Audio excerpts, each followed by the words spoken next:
Welcome, everybody, to the Connecticut Esports Podcast. My name is Mark Kilpatrick.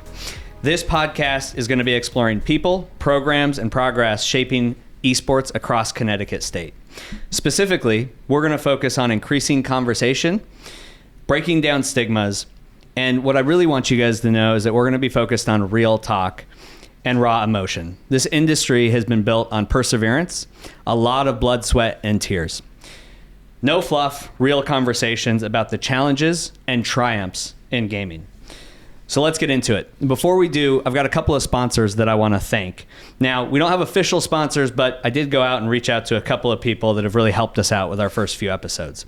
We've got Achilles Nest Winery in Sandy Hook, Connecticut, Reverie Brewing, who's provided both of them a couple of drinks for us this evening, and then Uncle Matt's Bakery, all of which have been massive supporters of ours.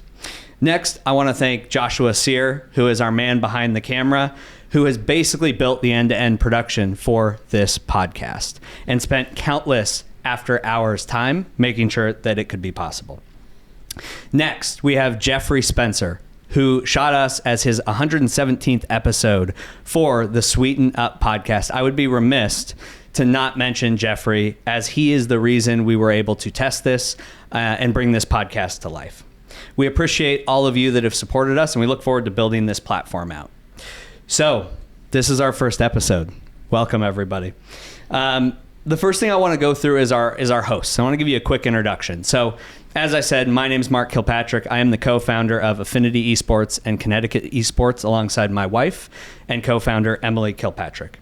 We also have to my left, Kate Peterson, who is the director of programming for Affinity Esports, and Jonathan Martin, who is the director of esports for Post University.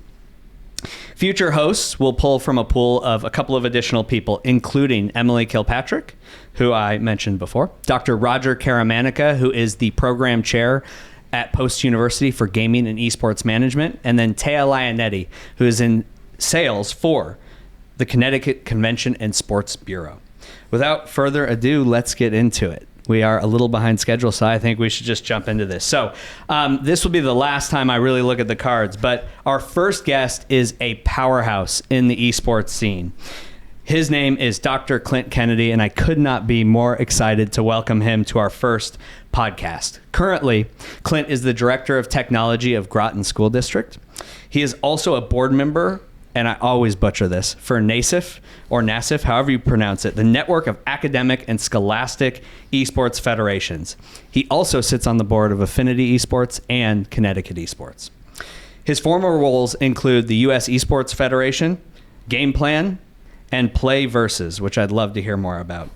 He also has held various consulting positions for a number of companies in the space.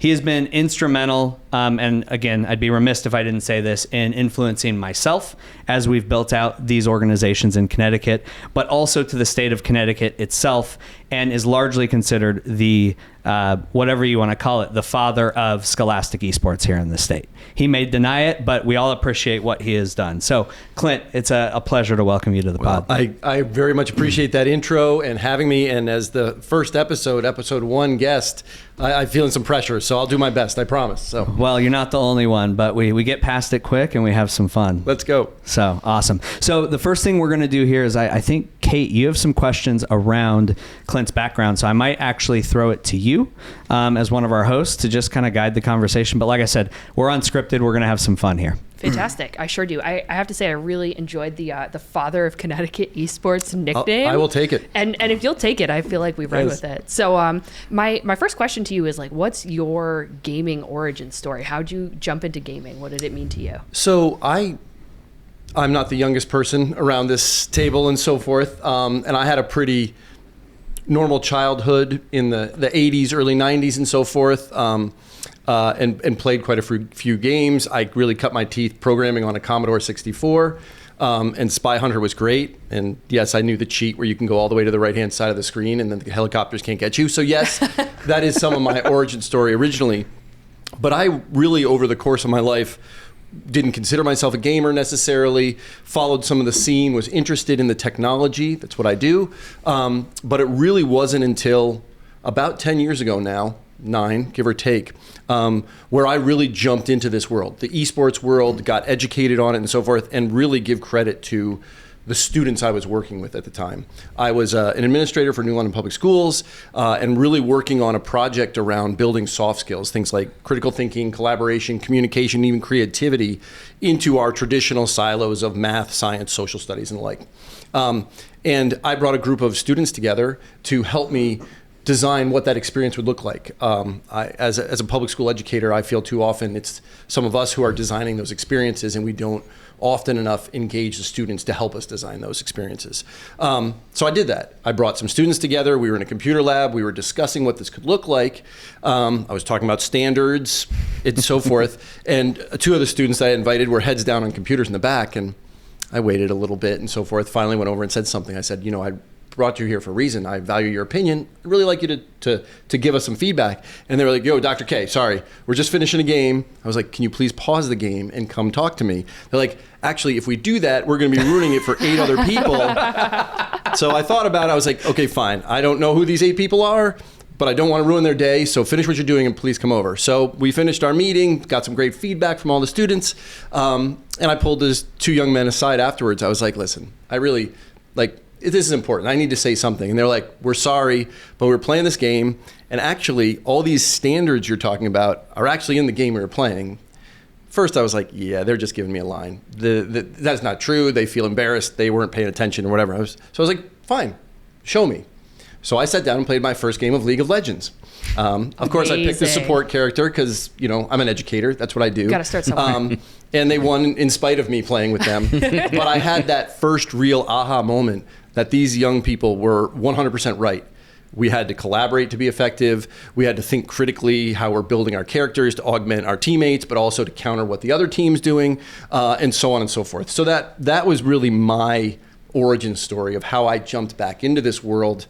And I've been having a lot of fun ever since. So that's really where it all started. That's really cool. And I might be skipping ahead a little bit, and Please. apologies, Jonathan, if I'm stealing a question from you. Can you tell me a little bit about what your first scholastic esports program looked like? Sure. So once I had that experience, I thought we were onto something, and I wanted to test the waters and see what it might look like. So I got permission from school superintendent. I think that a esports program is something that others, in rare occasions, are starting to put together around the world, not necessarily in schools, what have you.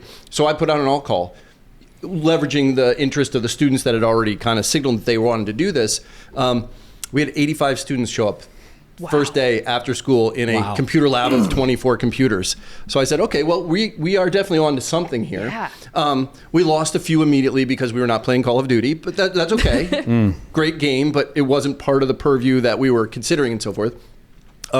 So I had about 40 or 50 students that were attending regularly, and we were really making it up as we went along as far as the titles we were playing, how we were structuring things. This was not an experience that I had ever had before. Obviously, I'm an educator, and I've worked with students before, and I've also been on team sports, my whole life and helped coach, but we were trying to adapt some of those norms to this. And we didn't get everything right away, and we made some course corrections. But ultimately, we reconfigured it so we were kind of structured like a traditional sports team, where we had regular practice sessions and competition. I pause on that because one of the things we struggled with greatly at first was there was no organized, really, competitions out there. Sure, we could have a 5-person stack join and get a match, maybe wait a while to find that match or whatever. But that was one of our first big milestones. We didn't call it that, but as I saw it in my head, how do we provide regular competition within a framework that they're comfortable with, that we can move forward? So that was really how we launched at the beginning, and then things kind of rolled from there. That's so cool because, several years down the pipe here, obviously we can see a lot of the framework of what you started building. That's I don't know, that's an amazing origin story. We were a small part, but yeah, we were working on it. That's really cool. So can you tell me a little bit about if you play any games currently in your current life, and what they are, and how do they fit into your life these days? Sure. So I hope my wife isn't listening to this, but I just tipped over the 2,000 game mark in Mobile Legends Bang Bang. Okay. So yeah, I've been enjoying that. I consider myself a MOBA kind of guy. I like the strategic component of it.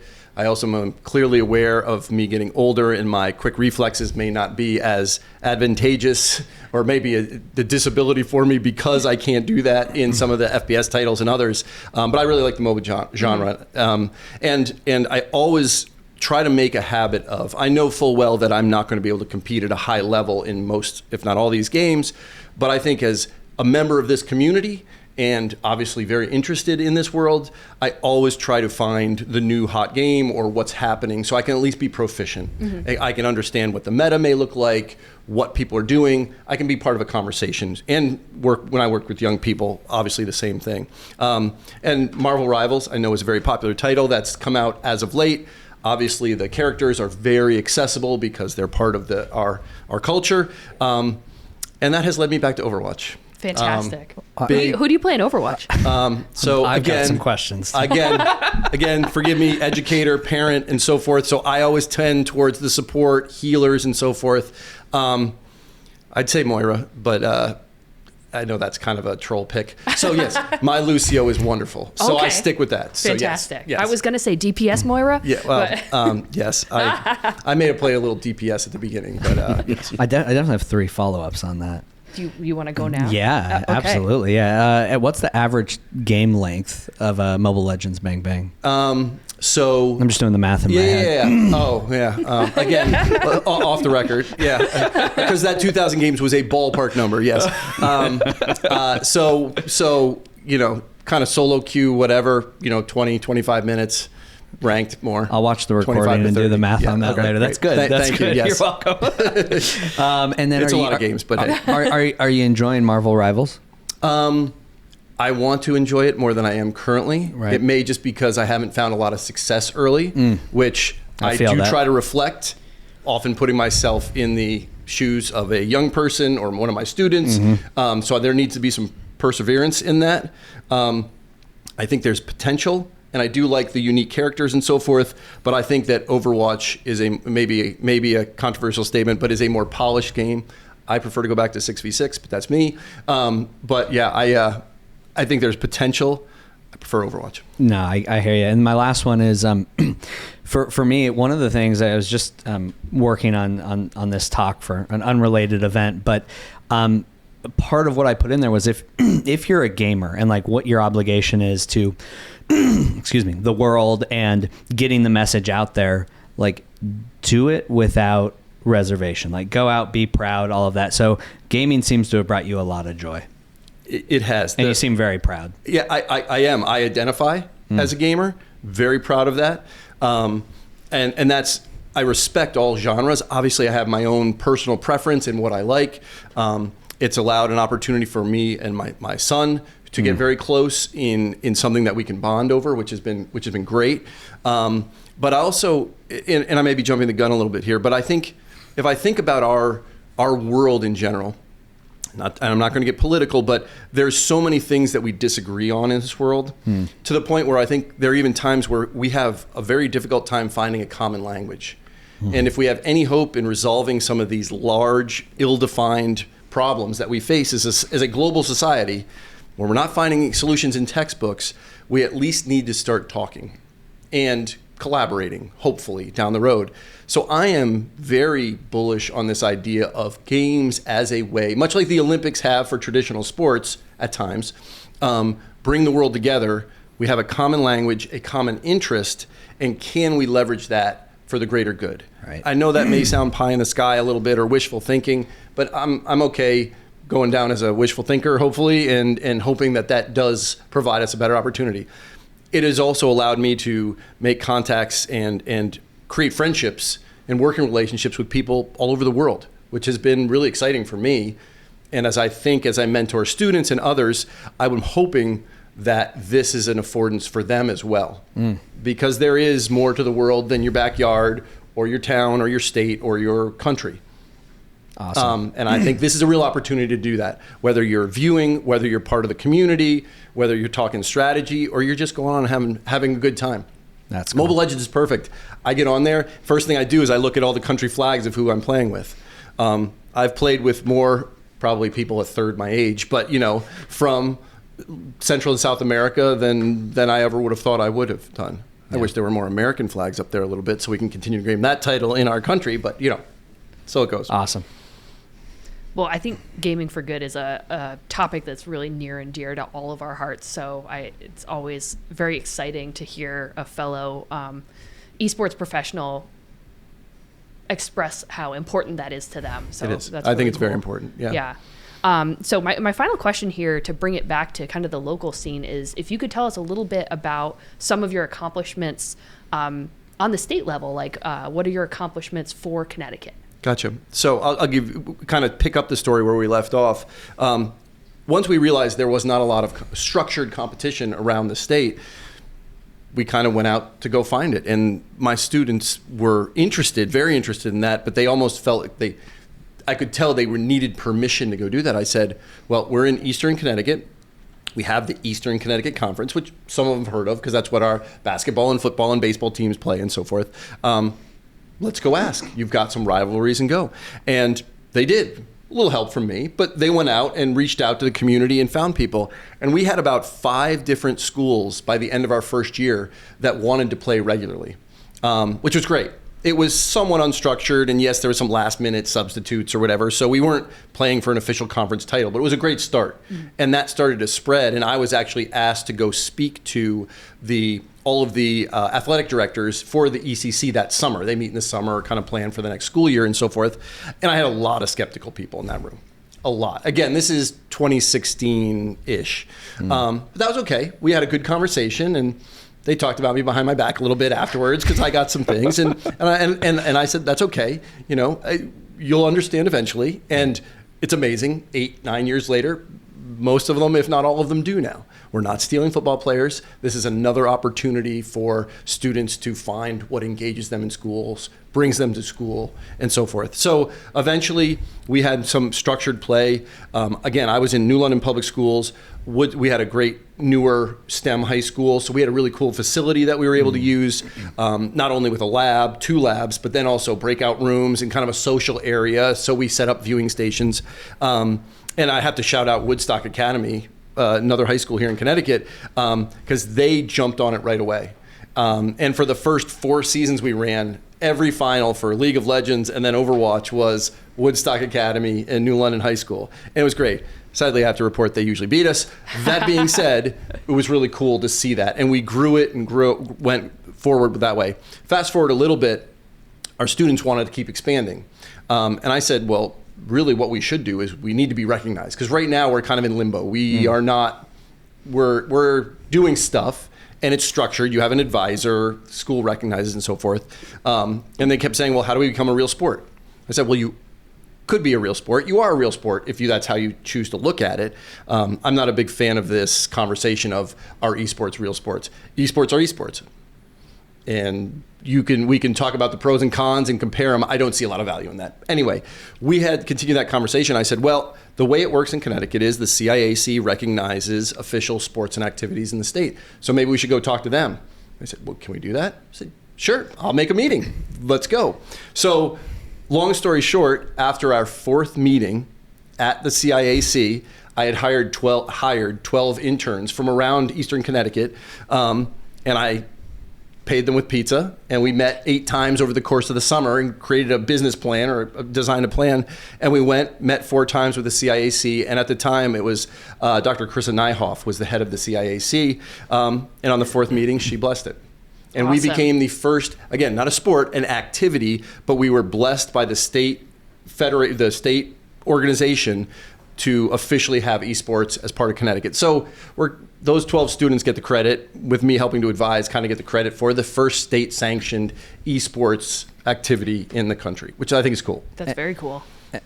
And I was just going to ask, it is now recognized as a sport within the state of Connecticut under the CIAC. It is. So it's not just an activity. Yes. Wow. Growing. Yes. You said and each state, sorry to interrupt, Mark, Yeah, no, but that's each good. state does look at it differently. Part of the reason why I think activity was the right way to go at first was because there are, not that I don't want kids to be safe and so forth, but the bar to participate in a sport with physicals and other things. Again, I want all of our kids to be safe, but the bar to get an activity started is lower than getting a fully officially recognized sport. Right. And certainly physicals are important and so forth, but we're obviously not talking about a contact sport when we talk about esports. Yeah. So that's actually really interesting because that's how we got started at Post University. Was we actually got started through the student life department. Okay. So for our first 2 years, about a year and a half, 2 years, we were under student life. And so I reported to the dean of students, and it was very much, like you were saying, an activity, right? It was like, let's find the existing students that we currently have that are gamers that want to compete and they want to, go out and represent Post in competitions, and let's try to see what we can do. But it was very much seen as like an activity, an extension of the gaming club, right? Then once we got it established and we started, competing against other schools regularly and, winning some championships and all of that, then it got to a point where it was like, okay, let's make this evolve even further. And that's when we transitioned to be under athletics now. And we got, all the support that comes with being an officially recognized athletics program. So I think that worked really well for us building our program at Post. So it's kind of cool to see that happened in high school as well. It's a model that worked. And I think others who are maybe listening to this or looking to start a program, whatever, it's not a bad plan to kind of scaffold that way up. So, yeah. Great. Well, and two things. We, in Milford School District, very similar, how they, as quickly as they could, found a space, found equipment where they could start their club. And they actually, faster than I think they imagined, rolled into competing. And so that worked, but then it was like, well, what's the next step again to like formalize this and make it real? And that's when they went out and sought the budget to launch a facility. And so I think stair-stepping in works Which really they well. were successful in. They were successful in securing $1 million. Good for Milford. Yeah. That's great. So you said something that stood out to me, and this came up, speaking of Milford School District, Milford Public Schools, during the town board meeting. Was this idea of, I was listening to Dr. Anna Kutea, their superintendent, present, and she was talking about all of the benefits, right? It's a CTE pathway.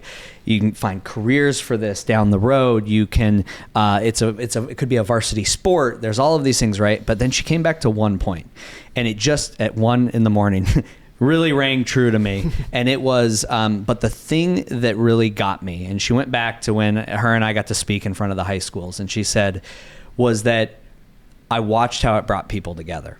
And she said, I know there's all these other benefits, but to watch somebody say that, a superintendent, to recognize the value of giving kids a place and bringing kids together, gets me emotional. It gets me like feeling really good. So I don't know what your thoughts are on that, but I think just giving kids a space. It's couldn't be more real, and that's my lived experience. I think the data proves that out in some of the preliminary studies that have been done and so forth, but it was my lived experience from when I first started this to even the work I'm doing now, and I'll differentiate between those a little bit. But first level, it really brought a group of diverse students together that had not chosen or had not had opportunities in the past to coalesce around a common theme, something they were all shared interest in. I will never forget, I had a teacher ask me in the hallways, I'm not going to name names, but a teacher asked me in the hallways, are you paying student 1 and student 2 to hang out together?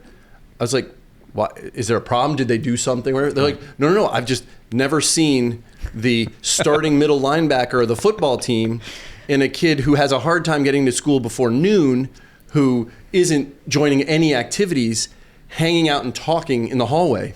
I said, they're our bot lane. They're our starting bot lane.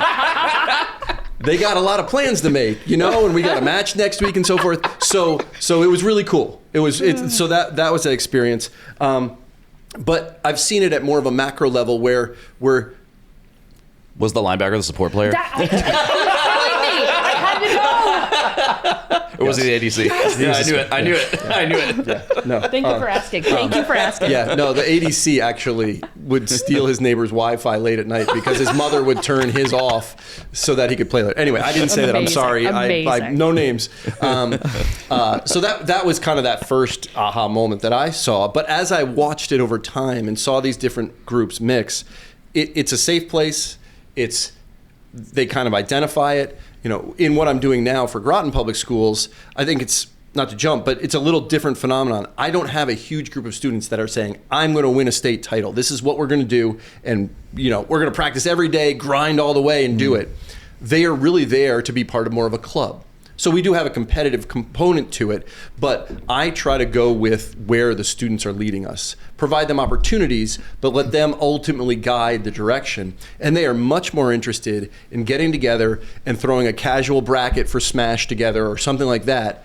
And they're together and they trade stories and talk and so forth. So it's great. I don't want there to be that pressure, because students are telling me, part of the reason I'm not playing some of those sports, for many reasons, is because I'm not interested in taking that on my shoulders or really driving hard for that.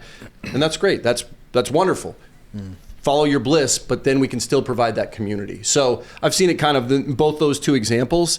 But yeah, really cool. Yeah. And I still, what's really nice is now that they're over 18, so I can technically follow them on Discord and we talk and so forth. It's interesting to see how the gaming has kept them together. And even for me personally, I have people in my, that I've connected with on Discord. And every once in a while, 1, 2, 3 years later, I see them on and I'll hit them and they're like, can you remember that one match when we were doing this? I mean, I can't believe I got to, get a varsity letter in esports, because the first couple of years I just gave them letters. There were no rules, so I just kind of made it up. I said, well, yeah, you participated in these many varsity matches and you showed up for 80% of the practices and let's go. Yeah. So, That's awesome. It's personally fulfilling for me that I've made those connections with some of these young people and to see what they're doing in the world. And some of them are still playing. Some of them are tangentially involved in the industry. Some are not, are doing something completely different, but they built some of those collaborative skills and how to communicate. We've got engineers at Electric Boat down in Groton. We've got people in California or traveling the world doing different things. And again, to the point earlier, the game has still kind of connected them and is a safe space that they come back to connect with people that have been part of their life. It reminds me of that Valorant video that they came out with a couple years ago. It was like this, one of those animated trailers that come out to hype up like the VCT. You guys probably saw it, and it really stuck with me because it told a story very nicely with no dialogue about this group of friends that all hung out and played Valorant together in one of the guys' parents' garage, right? And they just like basically made a LAN center in the garage, and they would just like play. And their mantra was like, one more game or whatever, right? And they One more all time. That was the Gecko yeah, launch, one more wasn't time. It was the Gecko launch, yeah. yeah. In LA, yeah. And they're all playing together, right? And then like you could tell like then there's like kind of starts focusing on the one kid who's just like a mega grinder, and he's just grinding and then like it shows like him like getting emotional when he like gets signed to a team and like he's a pro player and he's like going up on stage, and then he like sits down to play and he like posts the mantra on his monitor, and he turns around and his friends are all in the front row like cheering him on. And like I just thought that was a really cool like story that they told about like how gaming like brings you together. And then there's also a very interesting part that they included in that where they focus on each of the other friends that was no longer doing that like in a professional competitive capacity. There's one guy who's like doing surfboards and somebody else like doing some other completely unrelated career, right? And then but then it brings them all back together to the game, and that's Very what kind of brings them all back together. Power So I thought that was unity, really cool. man. Yeah. You gave me chills. That was awesome. I remember that video. I'm like reliving it now. It's so good. Right? That was one of the best ones I think that's Riot's ever done, because it did such a good job of telling the story with zero dialogue. Interesting. It's really cool. Yeah. I have not If you haven't seen it, go watch it. It's really cool. It was the Gecko launch Valorant trailer. Cool. All right, Jonathan, I think you got some questions. So. Oh, Nice. yeah. Kicking it All to right. you. So, outside of Connecticut, what work are you doing within the industry? So, as was mentioned before, I am a board member at NASEF, and we do a couple different things. And originally, NASEF was actually started. I'll be brief, but it was started in Orange County, California. So I had started doing the work I was doing in New London, in Connecticut, and so forth. And I got an email from the director of curriculum for all of Orange County, and saying, how'd you do this? And I said, well, we haven't done a lot. But how'd you do it? I was like, did you get permission? Did you get... I was like, no, I kind of explained my story, and we went. So we were collaborating a little bit, and they started Orange County Esports. Obviously, Orange County, maybe not obviously, but there's a lot of, Blizzard had a big facilities there, and LA, I would say, is still kind of the esports city. I think Atlanta's taking a run at them, but, they're there. And we started collaborating. Eventually, they worked with a foundation, the Samueli Foundation in Southern California. Samueli Foundation owns the Anaheim Ducks and other things, and they were doing a lot of philanthropic work, and they started funding them. And they went from a county to a continent, because originally it was the North American Scholastic Esports Federation. Anyway, they did programming, they did competitions. Many people may know NASEF from things like Farmcraft and some of the stuff, competitions we've done in the Minecraft space. And that was about a 6-7 year run. And then the foundation decided to no longer fund esports. One of the daughters came in and had other priorities. So myself, the former employee of the Samueli Foundation, Gerald Solomon, and a gentleman named Todd Harris, who was one of the original founders for High Res, I believe, now Skillshot down in Atlanta. We took over control. We bought NASEF, and I'm not going to tell you for how much because it wasn't a lot. But we took control of that. We have now tried to continue those programs that add value. And since then, we've done a bunch of things. But one of the things we did take on was the United States Esports Federation that had been started outside of us. We had nothing to do with it, was kind of falling on hard times and needed new leadership. So we did take that on. And the United States Esports Federation is now a member of the IESF and the GEF, which are at current rate kind of the two main international bodies that oversee international competition. This would be a much longer podcast if we get into how those two are trying to come together. And obviously the influence of Saudi Arabia and their focus on esports, and now even the Olympics coming in with an esports Olympics that is now proposed for first launch in got moved back to 2027. So I'm hoping to continue that work to help shepherd opportunities for those of us in the United States to represent the United States. But more importantly, my perspective, I'd really like to kind of help continue work with NASEF to build out an ecosystem across the country. The mental model I have for it, and this is not my original idea, but I think it works, is I know professional tennis fairly well. I follow it. I'm a fan. And I think what the USTA has done with the US Open as kind of their marquee event every year, but all of the membership opportunities across the country, no matter how big or small an organization you are, where there's professional development, there's training, there's competitions, there's rankings and things, makes a really inclusive and broad opportunity for people to engage. I am never going to qualify for the US Open. I can almost afford to buy a ticket to it, but I really enjoy it and like it. And I think that's a wonderful model. So that is where I'm trying to help influence how can we bring more and more people together to be part of what could be a larger USTA, but for esports, which would eventually feed into some of these marquee events, be it the Olympics, be it whatever ultimately comes of some of these international organizations that are really providing an opportunity for regional and global competition. But then it also provides it all the way down the stack. So if I'm a middle school student and I'm engaged in this, there are opportunities for me. So that's kind of the moonshot as I see it, and I want to continue to be part of that in whatever big or small way. But that's what kind of guides my thinking and where my North Star for that. Do you have a follow up on that? I was gonna say, so your thoughts on state esports championships, right? Mm-hmm. That's great. I obviously totally agree with that. For my vision, like if it was up to me alone, I would basically say like, all right, well let's continue this down this path to its logical conclusion, right? So every state has a state champion in the game titles, right? Sure. Then all the states that play that game titles, let's take all the state champions and throw them in a giant bracket together and come up with a national champion, right? Agreed. For every game title. Let's do it. We may have to have some conversations about professional versus amateur and some of that stuff. I think.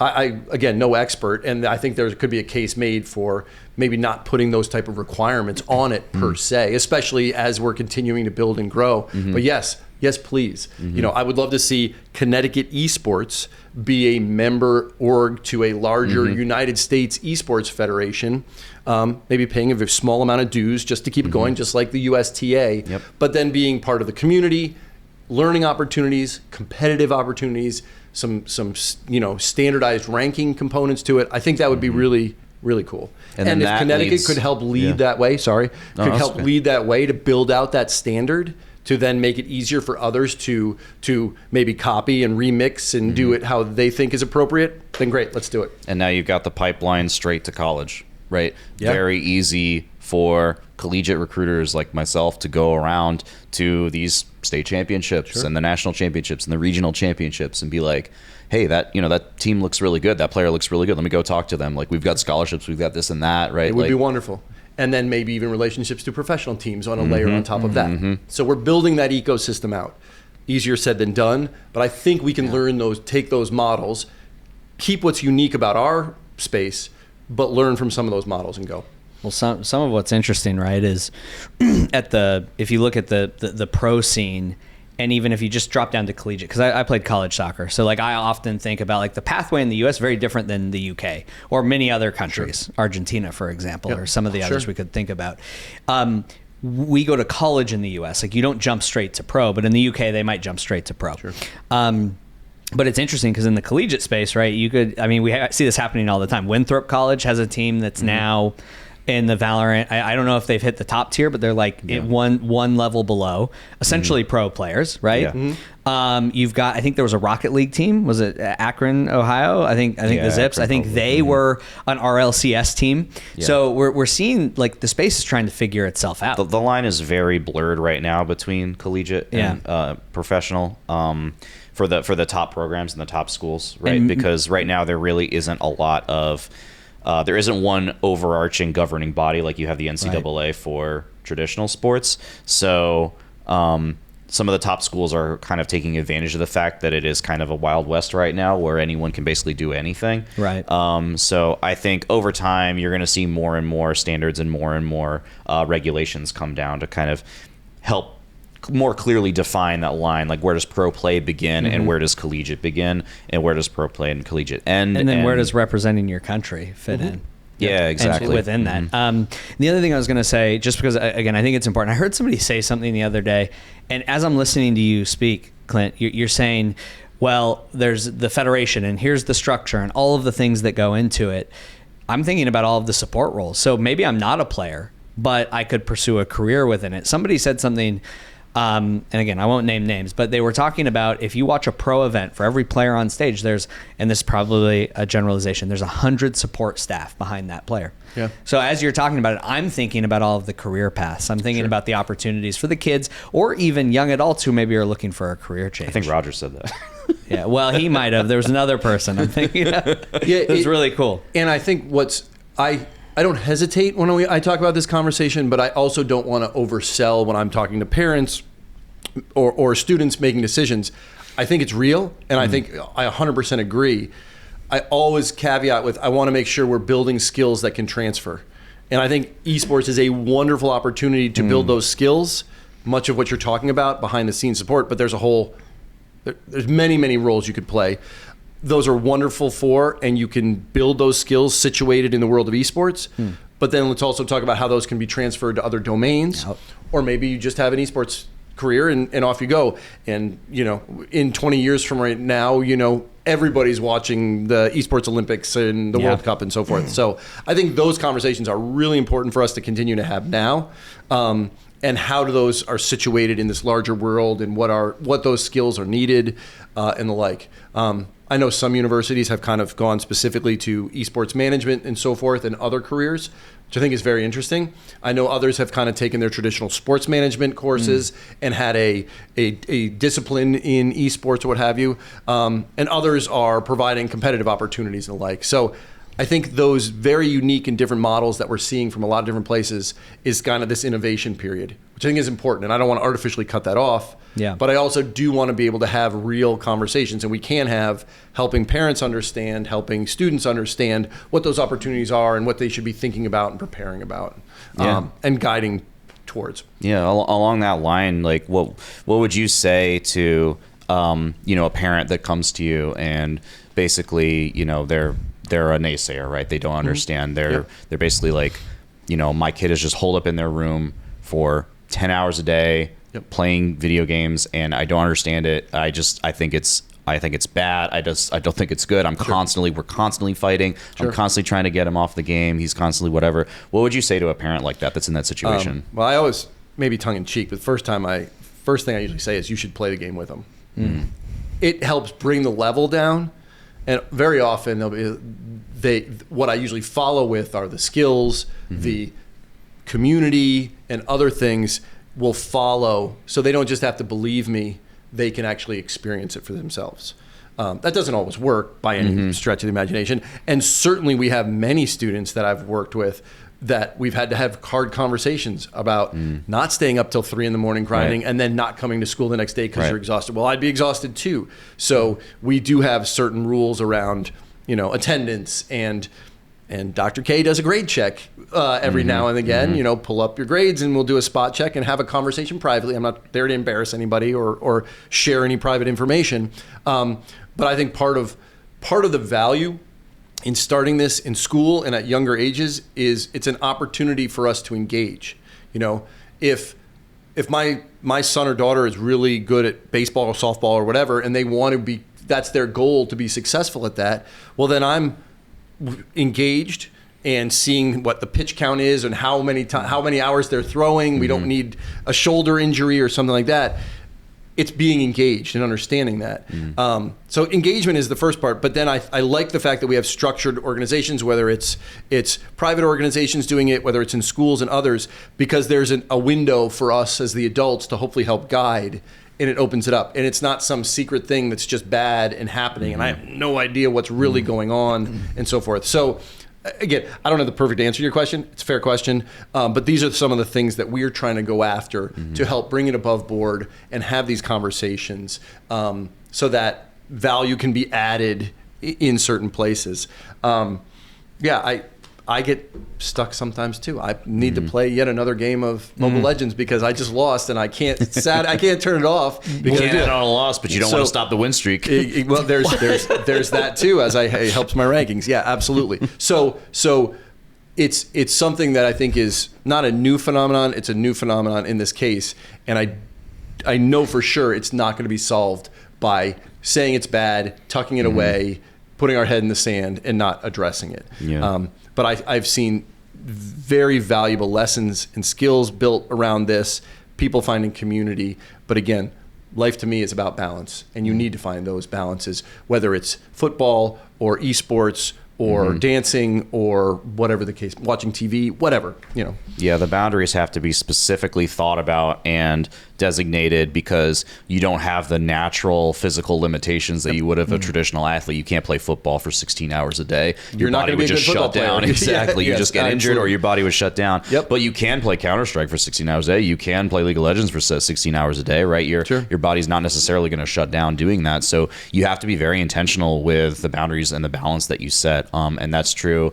no matter if you're, a kid coming to Affinity, if you're at a high school or collegiate or even a pro player, right? There is a reason that the top esports organizations have hired professional psychologists, sports psychologists, chefs, right? This entire support staff surrounding, physical trainers, right? Absolutely. To help the esports players. Yeah. And people who are outside of that bubble kind of look at that and scoff a little bit as like, oh, well, they're not real athletes or whatever, like you were alluding to earlier. Like that's not really an important conversation to have, but they kind of are, right? They are. And this is why, because there is an entire support system dedicated to helping them, kind of check the boxes on all other aspects of their life and make sure that balance is there so that when they do sit down to play that match, they're at 110% every single time. Absolutely. Yeah, your physical health and your cognitive health are deeply linked.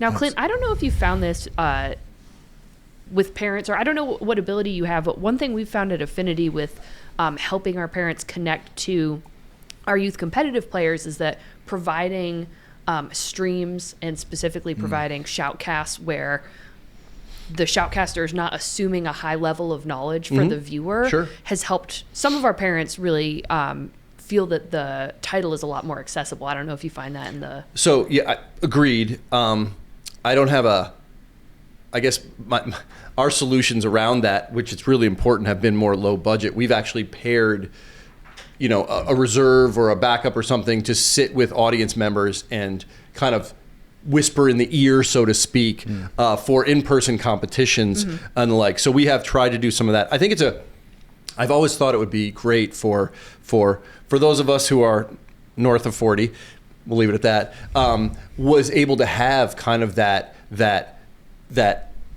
older person, whatever we call it, so we don't offend anyone.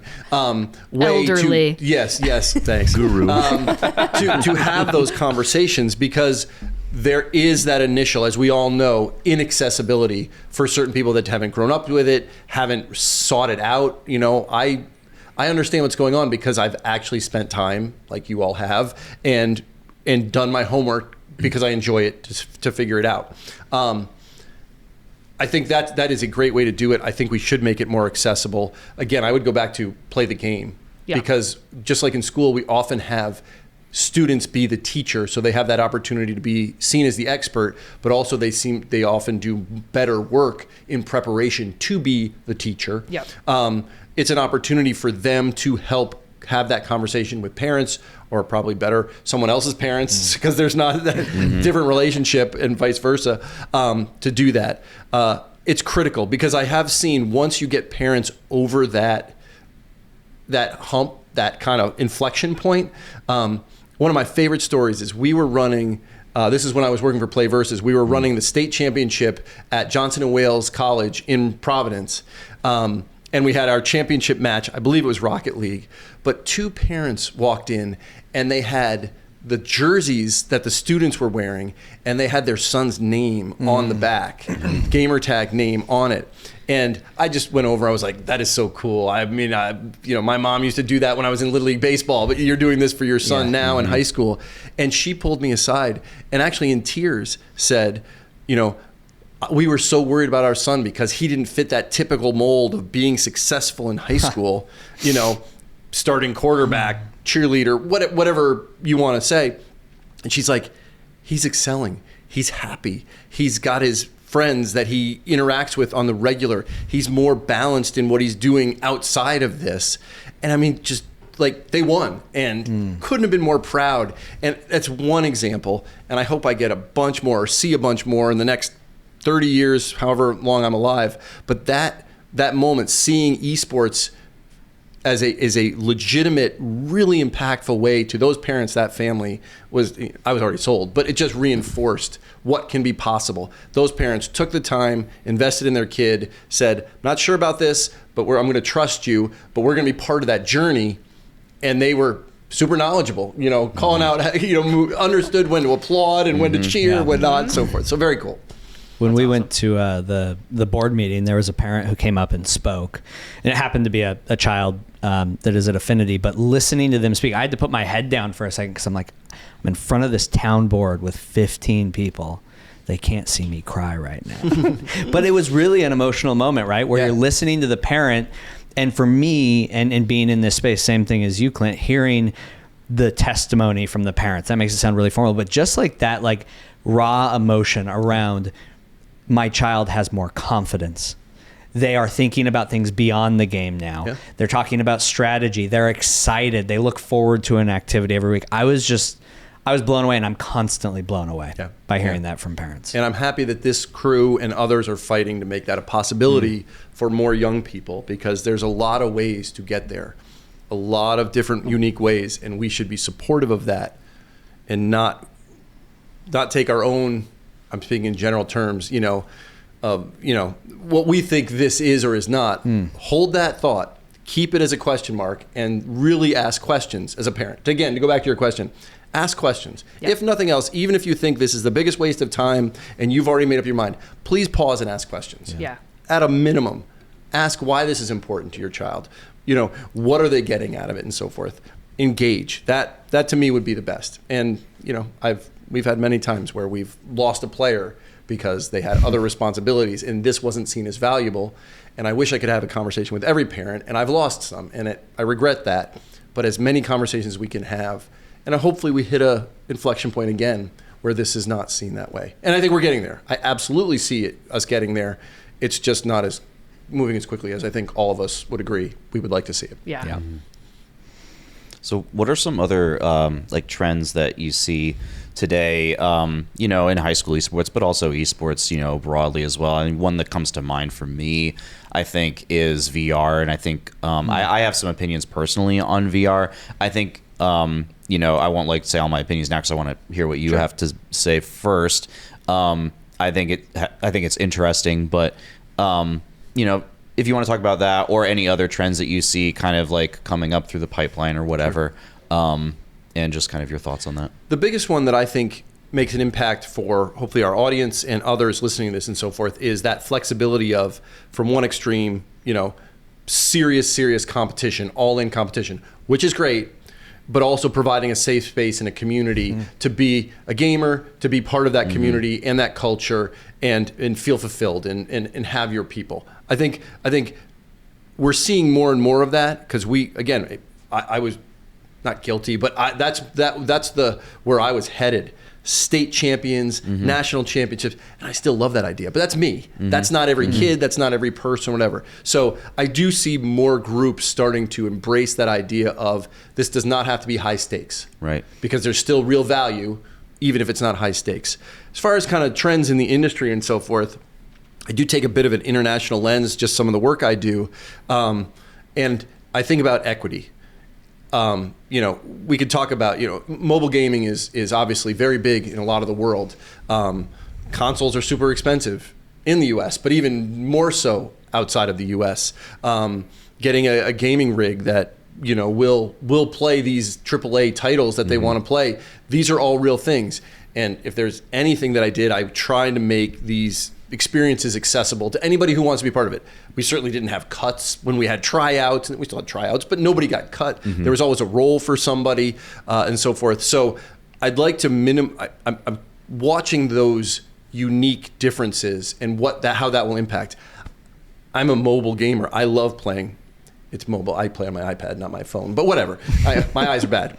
Give me a break. Yeah. Still mobile. It's still mobile, and I wish I could help move the dial a little bit more, and especially in North America, where we're not seeing the adoption of mobile esports like we are in like India and Southeast Asia and so forth. So I think we're getting there, but that's taking more time than I would like to see. I also struggle with, and I struggle with the term actually esports in general. I've been using it for 10 years personally in my journey and so forth, and I'm not saying we don't use that, but when are we going to, you know, I was just up with a friend of mine runs the Syracuse esports program, and I was so excited to see their new facility, but then I was even more excited to walk into their main bookstore and see right there Syracuse basketball, Syracuse football, Syracuse esports. I was like, this is awesome, like front really and center. cool. And I have one of those t-shirts. I didn't wear it tonight. But as we started diving into it more, do I want to see Syracuse esports or post-university esports or what have you, or do I want to see Syracuse League, Syracuse Overwatch, Syracuse fill in the title? Yes. And I'm not saying I have the right answer, and I'm not saying the title word esport is bad, but when I was on a track team, I didn't say, hey, I'm on the track team. I usually said, I'm a hurdler, or I'm a sprinter, or I'm a distance guy. And I think that differentiation is not the end of the world, but is important over time, because I struggle with bringing these communities together sometimes. Like I said at the beginning, I lost 20% of the students right away because we weren't playing the title they wanted to play. Right. Now, I felt badly about that, but I was trying to build a program and so forth. So that is a real thing. Not that we can be all things to all people, because we are talking about scholastic in a lot of this, and some of these titles I don't want to go to the Board of Education and try to defend. That's just what it is. Maybe I should take that on. I'm not going to right now. But as far as a trend goes, I'm not smart enough to figure out where we should be going, but I have more and more conversations around that and how we identify and how we engage the community. Yes, as an esports community, but really how do we engage that community, which is really a lot of individual communities within that larger esports community. And I'd love your thoughts. I don't have a good answer, but it's something that I'm seeing more so, because I want to continue this momentum and experiences, and I don't want to artificially lose anybody. It's a hard organizational thing. But that's a problem, though. The esports piece, like as you started to go down, like I find myself talking about it over and over and over with people, because it's like in the college space, right? You understand this more than anybody here. We have an esports. No, you don't. I played soccer. I didn't play sports for Barry University. I would like the Barry University sports ball jersey. Exactly. Exactly. I'm a sports ball player. Yes. But it's a huge issue, and I do think we simplify it as we're building out programs. Even Affinity's doing it. Like, oh, we do esports. Parents are like, okay, my kid's going to do this esports thing. Yeah. They don't say that when they're getting ready to go to play soccer. Or when they're going to play for the volleyball program. And then in sports college, practice after school. Yes. they're like, well, we'll allocate some funds. We'll build this amazing space. And then Jonathan, go run the pro. And this is not a dig at Post or anybody. Everybody's trying to figure it out. Yep. And then you bring in maybe players to be assistant coaches, or you try to find the skill set. I had 4 people on my collegiate soccer. I played for a Division II school, and I had 4 people on my coaching staff. It takes time to get there, but it is a problem that we call it esports. Yeah. And not the specific titles. I think. Yeah, I think at the beginning there was a lot of reluctance to focus on the game titles, because I think there was a lot of kind of trepidation about, like, well, what's actually going to last? What's going to stick around, right? Like, if we put all these resources into a specific game title, and then all of a sudden that game title falls out of favor dies in 2 years, or falls out of favor or whatever. We've seen it so many times. That's a really good point. So I think that's kind of why we've had the esports umbrella term. But I think now, as we are moving further into 2025, if we look back to like 2015, 2016, when the first varsity esports programs were created in collegiate, we could kind of look now and see, we have, now a decade plus of experience. We can look back and see, okay, these have actually been the top 5 game titles for quite a long time now, right? Fair enough, it's been pretty much Smash, Overwatch, League of Legends, like those Valorant. you just see the same titles. And these have been the most popular titles, and these have been very consistent over the years, right? So we can look back and see that. And now I think as we move forward, we could be more specific about, like, oh yeah, this is our Rocket League team, this is our Overwatch team, and have, specific branding and naming about that specifically, right? Instead of just this overall umbrella esports term, which also, to your point, Clint, tends to alienate the more casual gamers who may not want, as you were saying earlier, they don't want to have that on their shoulders, that weight of competition and that weight of expectations of, like, people are going to be watching me on Twitch. Like, I don't want my friends to make fun of me if I miss my shot or whatever. Like, this whole, like, not a lot of kids want that. Some kids, they just want to hang out with their friends and just play their favorite game. And I think whenever you're building the community or building a space, you have to make sure that you have a space carved out for those types of people as well, right? Like, that's why I try really hard at Post to have a very close relationship with the gaming club and what they do and how they incorporate all of the casual gamers. These are the people that, they're not grinding ranked. They're not trying to, get to the highest rank or even get to the next rank. They're just playing. And these are the people who are in our Twitch chat cheering the teams on, right? These are the people who are showing up to our casual game nights, are coming to our Guitar Hero nights and stuff like this, right? These are the people that they're kind of like the backbone of the community, right? And that's what I think you need to carve out space for. It fits Mark's larger theme too, is whether it's roles in the community or career pathways or what have you, there's so much room for people to find what they're comfortable and what they want. It's also a way to get familiar with something you may not be familiar with, because you may want to try it. You may start as a casual gamer and then you say, I'm pretty good at this, and I've really bonded with so-and-so and I'm ready to step in.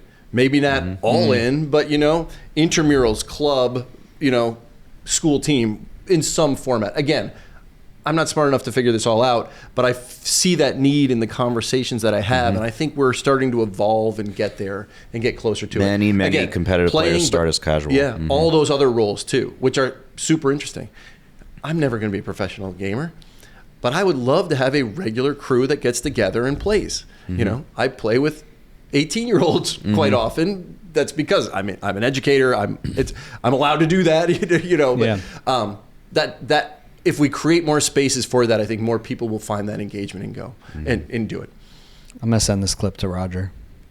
He's going to be so proud of the overall overarching conversation about casual gaming. Yeah, and we'll just say Minecraft. It's so important. And I mean, really, like, when you look at, I think the viewership problem in collegiate, and I'm not as familiar with the high school scene, but I'm sure it's similar, right? Sure. Like, it's bifurcated. Yeah. yeah, you even it's just sliced into so many different pieces, right? Like even our streams, right? Like we stream very heavily, like probably more heavily than most any other school, at least that I can know. We have 2 channels that are active pretty much every night, Monday to Friday during our seasons, right? That's kind of a double-edged sword, because on the one hand, I do it because I want to highlight our players as much as possible.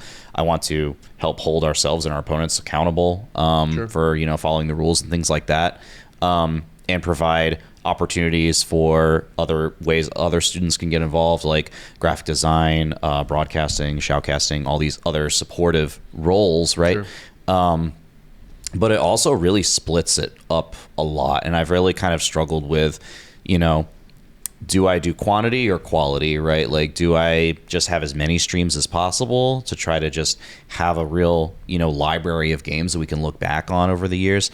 Or do I focus more on the quality and have like a game of the week and really like hype it up and make, all kinds of promotional material around it and really try to, pump the viewership up for that specific game each week and really kind of make, more of a fanfare around it instead of just simply having, 10 streamed matches a week that 5 to 15 people are watching live, you know what I mean? So it's like, and I think this is true, like, in all of collegiate and high school, right? Like if you have like a really passionate fan base, a lot of people are interested, maybe for the championship game or something, you have like a fair amount of people watching, right? But I think for the most part, the streams and everything are going to be pretty small as far as viewership numbers go. And I think like when we get to a point where we have as many people watching as would watch, say, like a high school football game or something, I think that's what we need to I think, strive for, and just get more and more people.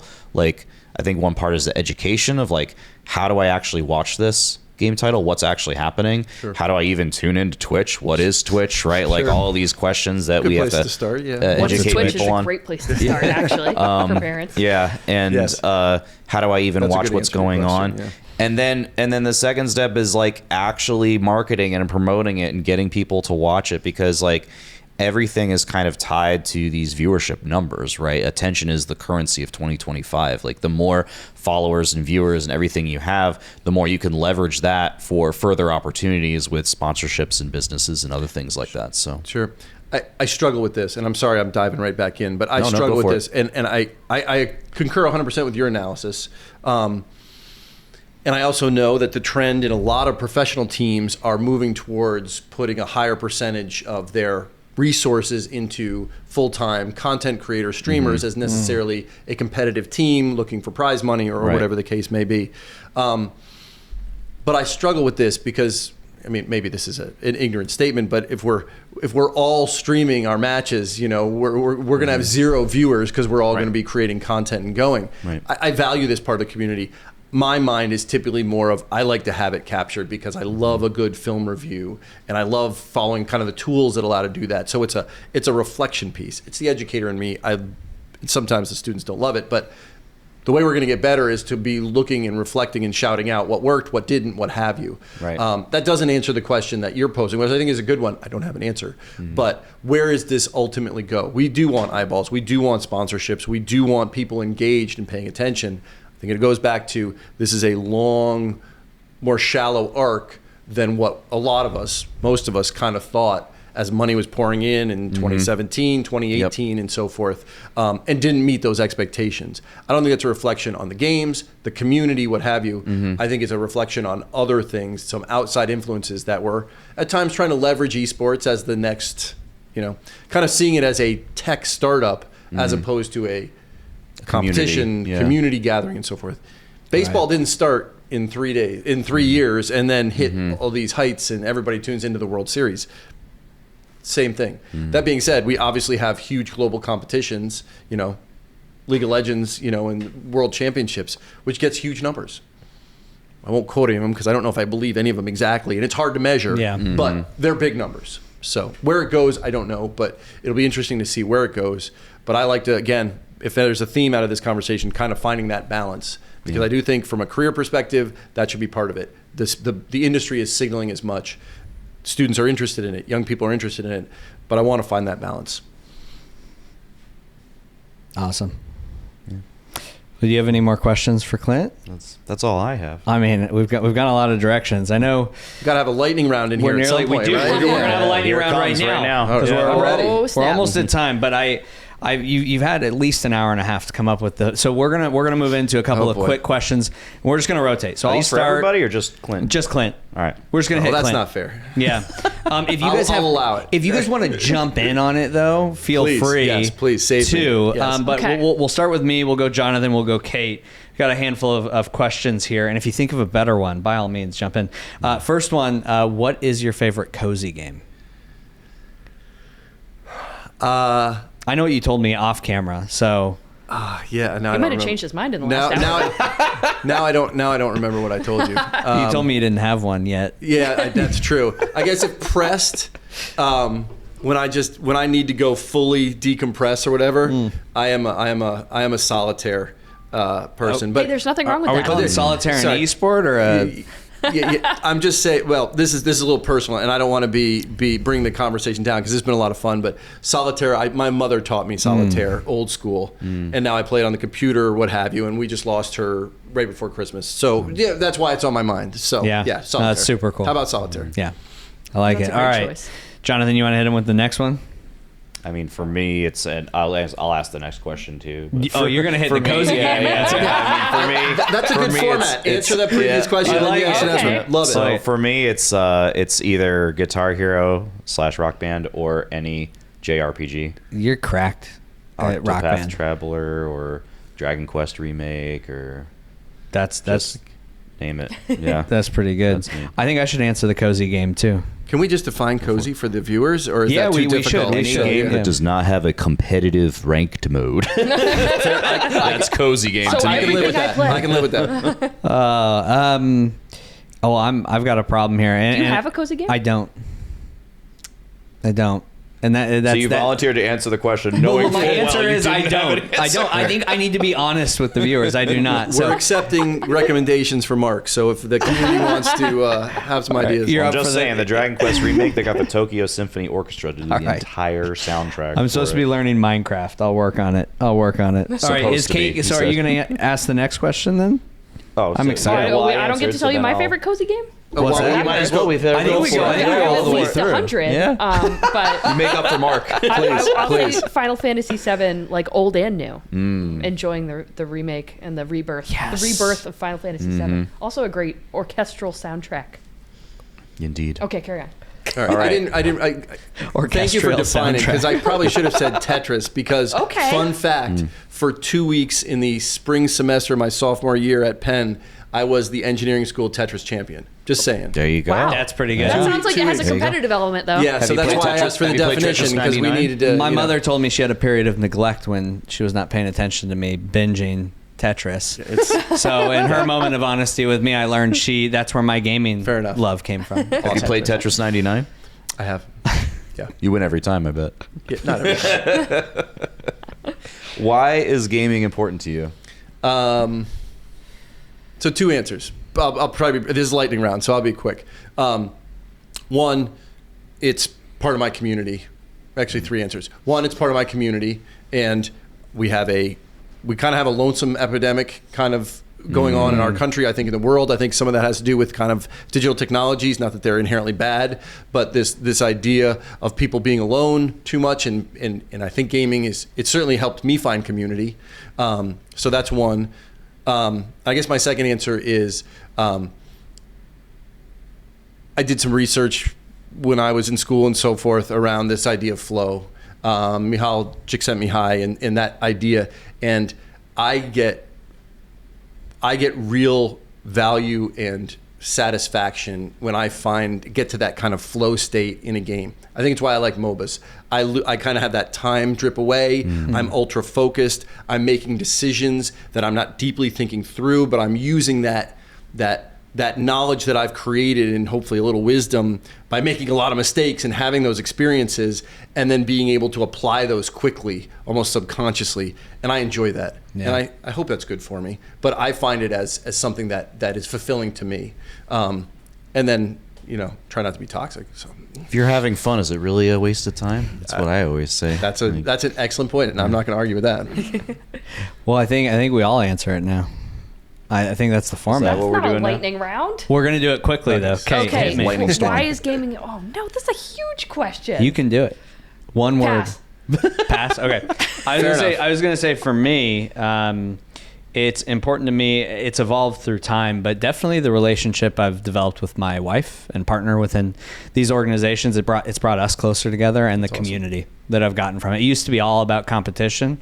Now it's all community for me. That's right. Yeah, exactly. It's pretty much exact same for me. It's how I find people, right? Yeah. It's how I find people that I enjoy spending time with, right? And the fact that it's my career now too is just crazy That's to me. very cool. Like Yeah. it just doesn't even feel like I work. Like this just everything just feels so fun, and I just do it because So we can I tell want Post they to. don't need to pay you anymore. Yeah, I got it. All right, fair Emails enough. drafted. Roger, are you listening? Awesome. Kate, you're up. All right.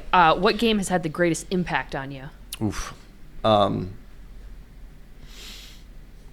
going to go with League of Legends, just because that was really the game that brought me not back into, but really was the gateway to me coming in. I was able to study it. I've never been a very good player per se in rankings, but I know the game. I enjoy watching the game. I think it's, again, speaks to that whole global discussion component that's important to me. And was this the last time they were in here? But 2016 World Championship, Madison Square Garden. I got to go with my son, who had just started playing League as well. So we got the bond. So this is very personal. And I don't remember which team was which, but best of 5, it was 2-0. It looked like it was going to be a 3-0 stomp. And we were in line for like popcorn or nachos or whatever. And they had the Misfortune pocket pick for support. And the whole... Sorry, this is not lightning round.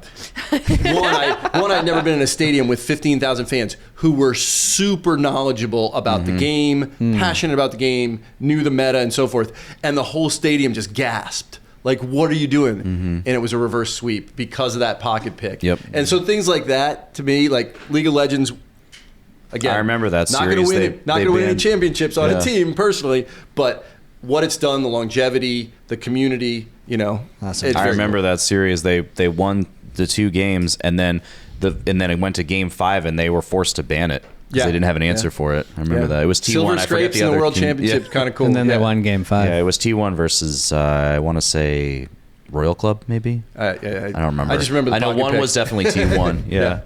That's awesome. Kate, That's game? so cool. I took my son also to a LCS. It was the lower bracket final, so the day before the championship, Yeah. and just such a similar experience. It was Very just cool. So cool. That's awesome. Super, super cool. But to answer the question, I will say Valorant has changed my life. For That's a better or great worse. answer. Mostly better. I'm Counter-Strike. It's in my blood. I love it. You'll see me post on LinkedIn a lot about it. I feel it when people talk about Counter-Strike. There's a genuine like love and energy and like pulse to it that I can't describe, and I've Cool. always felt that way. Yeah, I think for me it was Super Smash Brothers Brawl, specifically that one, because that was when I was an undergrad at UMass and had just recently become the president of the gaming club there. This was back in, I'm dating myself now. This was 2008, right? So, but that was when we started running Brawl tournaments and organizing events for the students to come and compete. And I remember right after Brawl came out, we ran a tournament for it like a couple weeks later, and we had over 100 students show up to it. And that's when I started to realize, like, there's way more to this than just playing with my friends. There's way more to this potentially out there. I graduated and then I had to bop around a bunch of odd jobs and kind of wait for the world to catch up to what my vision was. Then I finally found the job at Post. But that moment when I saw all those people lining up to pay money to compete in a tournament that I thought of and organized and made happen, that was the moment it clicked for me. Very cool. Yeah. That's awesome.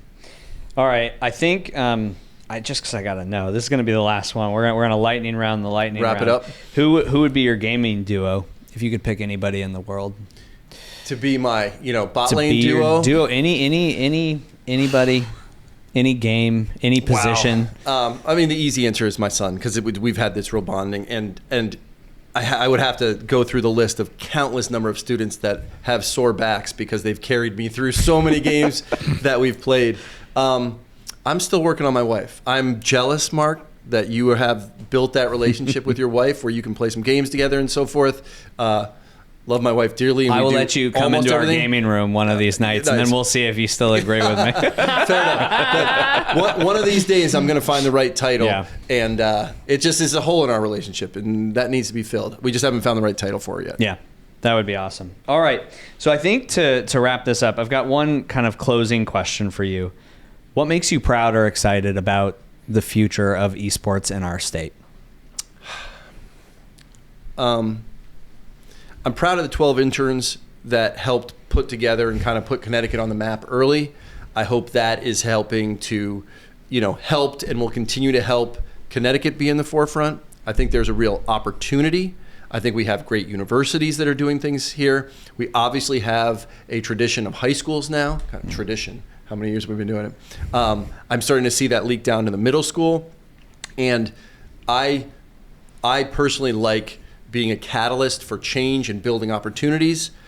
I'm going to change the question a little bit. I would be very proud if in 5 years' time right now, we look back and say Connecticut Esports was really helped build a model, maybe not a perfect model, but built a model that was replicable, added value, and really lifted the whole community, hopefully to that vision of where we can have a really wide base of a lot of opportunities for anybody and everybody who wants to participate somehow.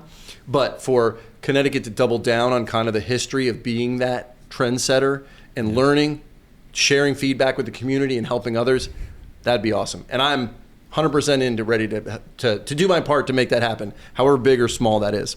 Awesome. How can people find you? How can they, you have any send-off? Anybody you want to shout out to? Yeah, so I'm probably most accessible on LinkedIn because I change other socials on the daily. But if you want to reach out, Clint at NASEF, NASEF.org. By all means, reach out. And if you want to play some MLBB with me, please let me know. That'd be great. That'd be awesome. All right, everybody. And thank you very much for having me. Sorry, Mark. Thank you very much for having me. I hope this was a good apologies. first episode. Absolutely. I hope we set the bar high. Amazing. So as others, come in and do this, we can make this a long and prosperous activity. So I think it was amazing. So I'm just going to wrap up here again. I want to thank our sponsors, Achilles Nest, Uncle Matt's Bakery, and we have Reverie Brewing here supporting us tonight. We really appreciate that. I want to thank Dr. Clint Kennedy for coming out. That was amazing. And I want to thank our hosts. We've got Kate Peterson and Jonathan Martin here, as well as Mark Kilpatrick. And finally, our man behind the scenes, Joshua Sear, Variation Visuals. Thank you all for the support. And that is a wrap on episode 1. Peace, everybody. Bye, everyone.